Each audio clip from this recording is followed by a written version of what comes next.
사랑하고 축복합니다. 예배할 때 우리의 시선이 주께 향할 줄 믿습니다.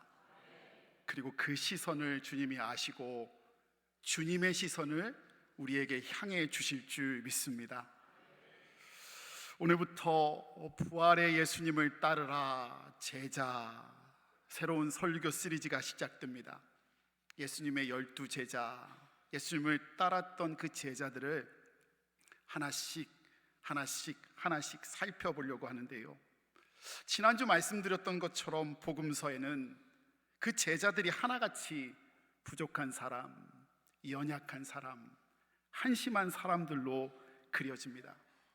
그런데 그들이 살아계신 예수님, 부활하신 예수님을 만났을 때 그들은 위대한 주님의 증인이 되었습니다.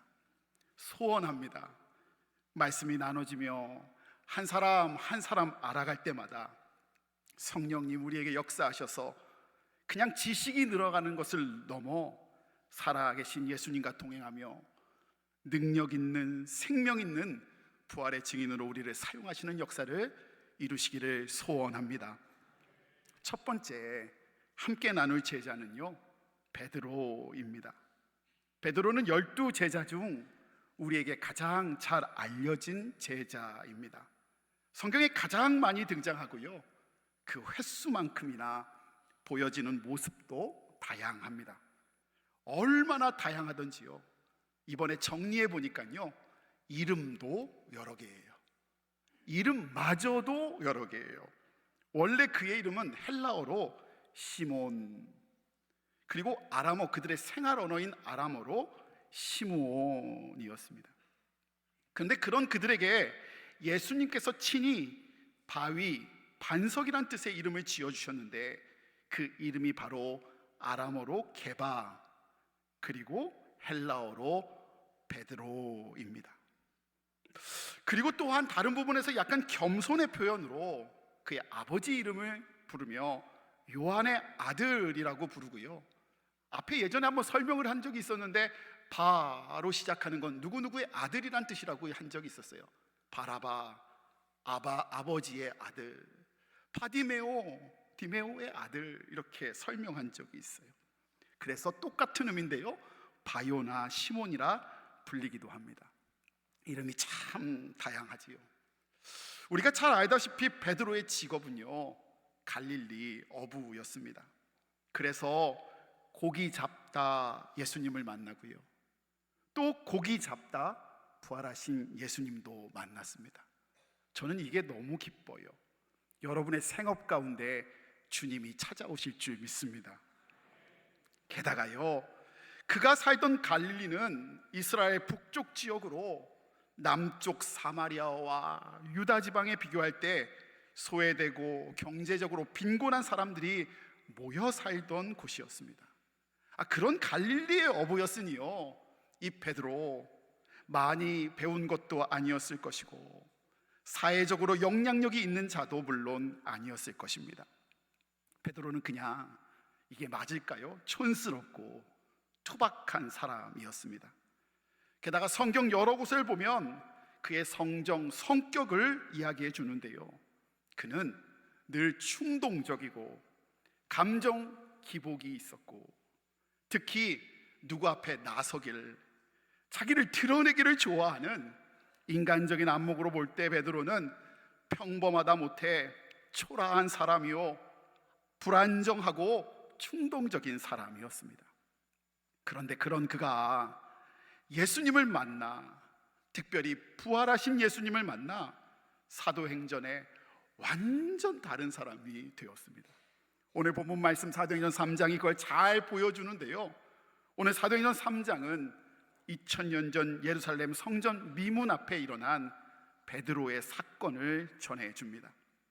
베드로는 요한과 더불어 유대 기도 시간인 제9시, 우리 시간으로는 오후 3시인데요, 이때 예루살렘 성전을 향했습니다. 성전 안으로 들어가기 위해 미문을 지나가는데 여기서 미자는 아름다울 미예요. 그래서 아름다운, 다른 성전의 문들보다 가장 아름다워 원어로 니카노를 해서 가장 아름다운 문, 사람들이 가장 많이 지나는 그곳에, 아마 그곳이 사람이 제일 많이 지나니 거린도 제일 많은 동량을 얻겠다고 앉아 있었던 것 같아요. 거기에 날 때부터, 즉 40년 동안 한 번도 일어나 보지 못한 안진뱅이 거린을 만났습니다. 근데 먼저 이 거린이요, 베드로 요한을 바라봤어요. 3절에 이렇게 쓰여져 있어요. 그가 베드로와 요한이 성전에 들어가려 함을 보고 구걸하거늘. 보고 빨간 글씨로 써놨는데요, 여기서 보다가 헬라어 호라오입니다.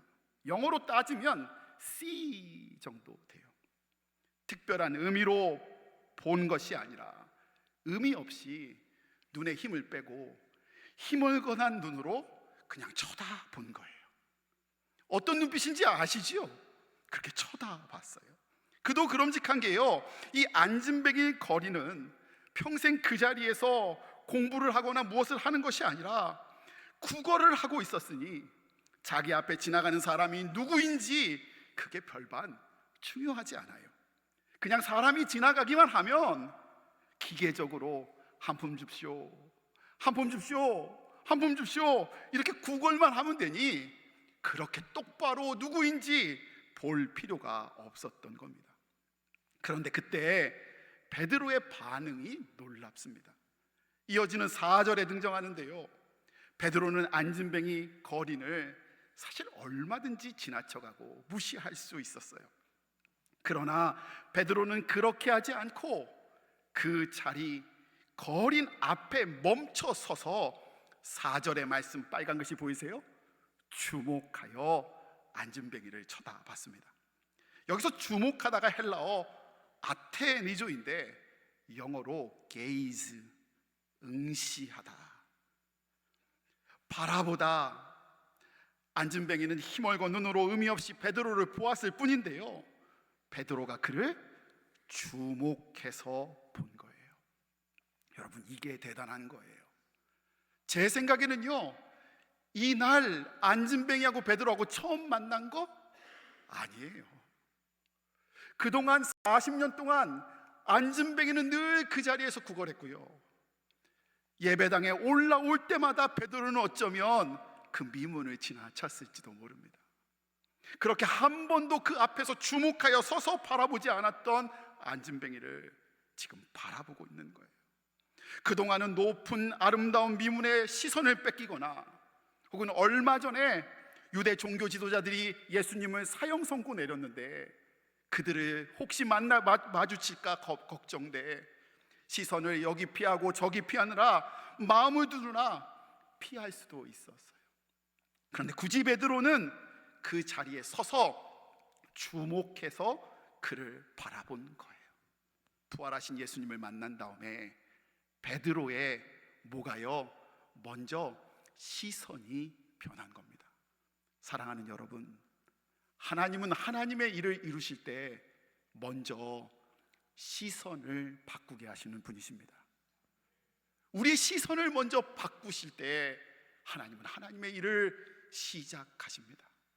혹 여러분 가운데 안 보이던 게 보이고, 신경 안 쓰이던 게 쓰이고, 보이던 게 다르게 보인다고 한다면 하나님이 그 안에서 역사하고 계신 줄 믿습니다.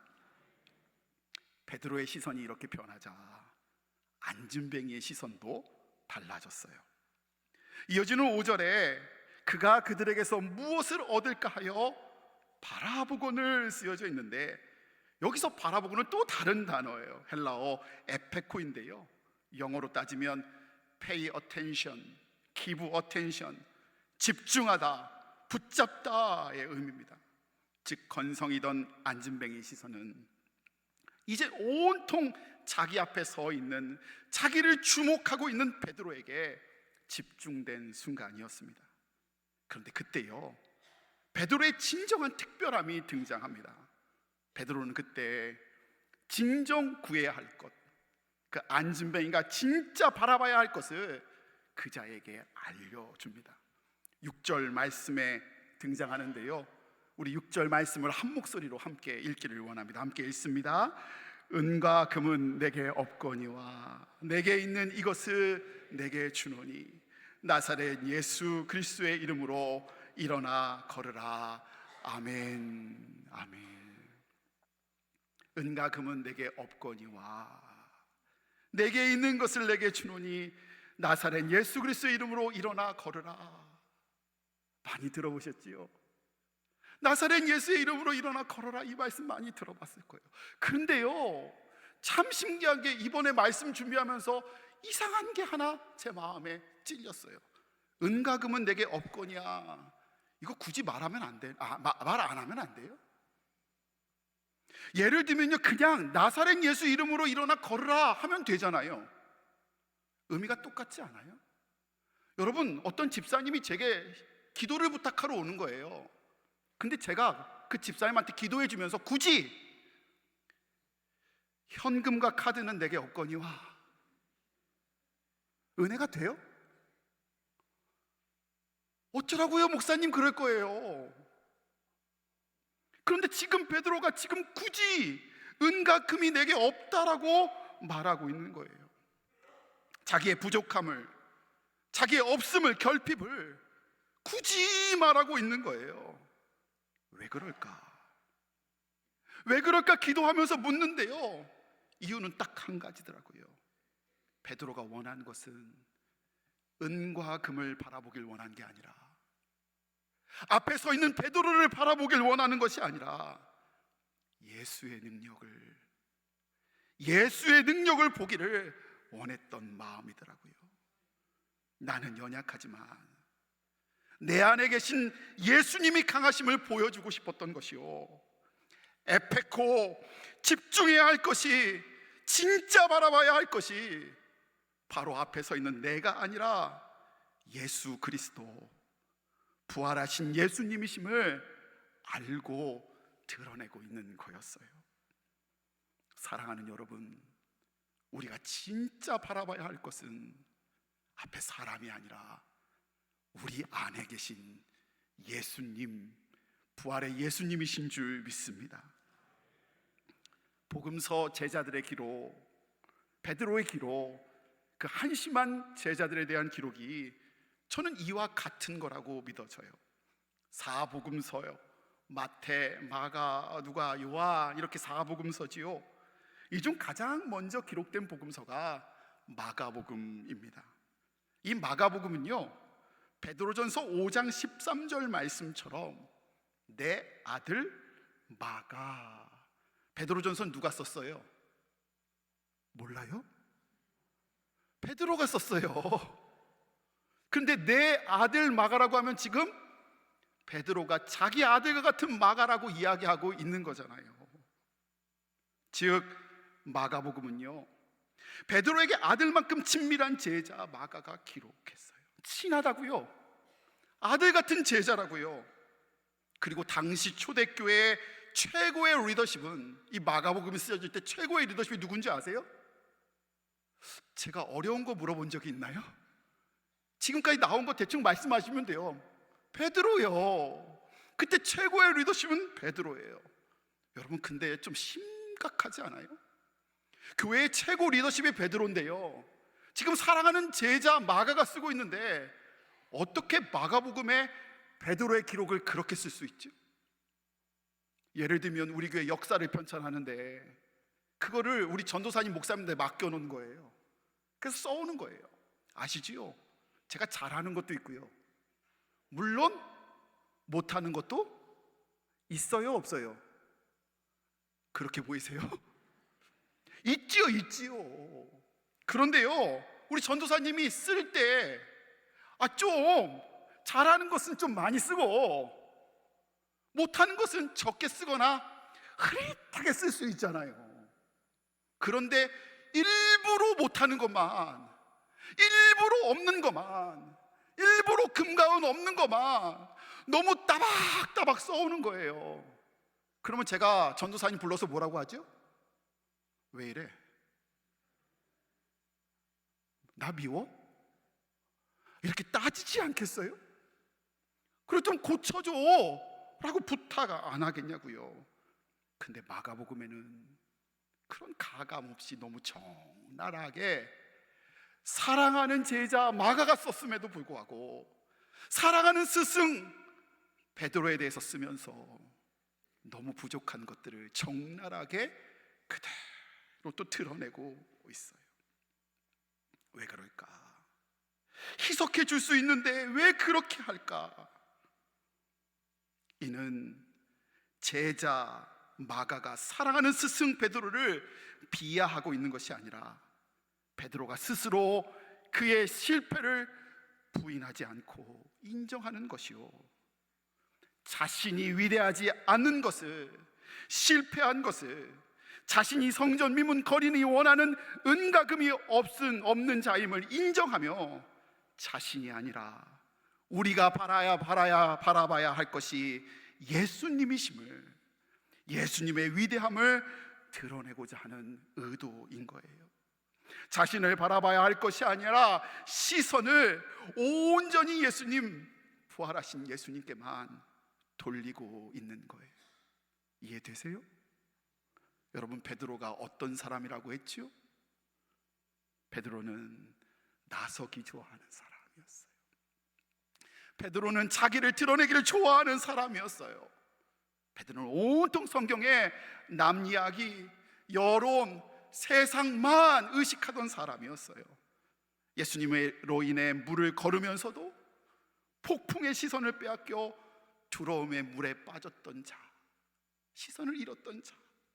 베드로는 주여 그리스도시요 살아계신 하나님의 아들입니다라고 참된 고백을 해놓고서 바로 뒤에서 사람을 생각하느라, 사람의 일을 생각하느라, 사람의 평판의 시선에 빼앗겨 하나님의 일을 생각하지 못한 채 오히려 그 자리에서 예수님을, 주님 되신 예수님을 야단쳤던 자가 바로 베드로였어요. 그렇게 세상과 사람에게 시선을 빼앗겼던 베드로가, 그렇게 자기가 시선받고 드러내기를 좋아했던 베드로가요, 부활하신 예수님을 만난 후 예수님만 바라보고 예수님만 바라보게 하는 자가 된 거예요. 사랑하는 성도 여러분, 예수님만 바라봅시다. 예수님만 바라보게 하는 자가 됩시다. 그때 생명이 우리 가운데 넘쳐날 줄 믿습니다. 100주년 기념교회를 담임하신 이재철 목사님은 회복의 신앙이라는 그의 책에서 믿음, 전도와 교육, 그리고 회복에 대해서 다음과 같이 정의하시는데 그 정의가 참 마음에 와 닿습니다. 믿음은 함께 하시는 하나님을 항상 내 눈으로 바라보며 사는 것이라고 정의해요. 전도는, 교육은 무엇이냐? 살아계신 예수님을 바라보게 하는 것이라고 얘기해요. 바라보지 못하는 자에게, 똑바로 보지 못하는 자에게 예수님을 바라보게 하는 게 전도고, 그게 교육이라는 거예요. 회복은 무엇이냐? 잃었던 시선을 다시금 예수님께 돌리는 것. 그렇게 예수님의 시선을 다시금 회복될 때 회복된다라는 말을 말씀하고 있는 이 말, 참 동감이 됩니다. 나를 바라보게 하는 것이 아니라 부활하신 예수님을 바라보게 하는 것, 사람을 바라보는 것이 아니라, 문제를 바라보는 것이 아니라 살아계신 예수님을 바라보게 하는 것. 부활하신 예수님을 만난 베드로는 그의 시선을 예수님께 온전히 드렸습니다. 베드로가 안진뱅이 거리를 향해 주목하라 말할 때, 이는 보잘것없는 자연인 베드로를 주목하란 말이 아니었습니다. 은과 금보다 더 귀한 내 안에 살아계신 부활의 예수님을 주목하라고 지금 초청하는 거였습니다. 교회에 오면 두 종류의 사람을 만나게 됩니다.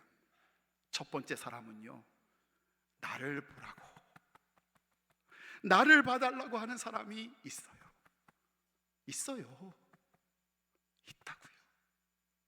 베드로처럼 변화되기 전처럼 사람 생각하고 여론에만 집중하고 그거에 휘뚜루마뚜루하며 나 보라고, 내 평판만 드러내길 원하는 사람이 있어요. 아니, 제 안에도 그 마음이 있어요. 반면에 주목하되 예수님을 보라고 하는 자들이 있습니다. 성김을 통해, 설교를 통해, 대화를 통해 은과 금보다 더 귀한 예수님을 주목하라고 초청하는 자가 있습니다. 여러분, 아무리 훌륭한 자라도요, 무엇을 가지고 있는 사람이라도요, 앞에서 말씀 전하는 저일지라도요, 저 봐봤자 생명 없어요. 사람 보면 넘어지고요, 그 사람 자랑한다고 그거 본다고 우리 안에 생명이 회복되겠냐고요. 그러나 은과 금은 나 없지만 내 안에 예수님을 드러내고 사는 사람, 내 안에 예수님을 소개하고 있는 사람을 만나면 그 사람을 통해 부활의 예수님을 만날 때 생명이 있고 회복이 있고 능력이 있는 줄 믿습니다. 여러분, 그런 은혜가 우리 안에 넘치기를 원합니다. 영상 하나를 좀 봤으면 좋겠습니다.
우리 교회는 몇 주간, 고난주간, 또 부활주일 준비, 부활란을 나누고 교회 청소를 하고 또 비전교회에 부활란을 전달하는 일로, 또 지난주에는 삼남요회로 참 분주한 시간을 보냈습니다.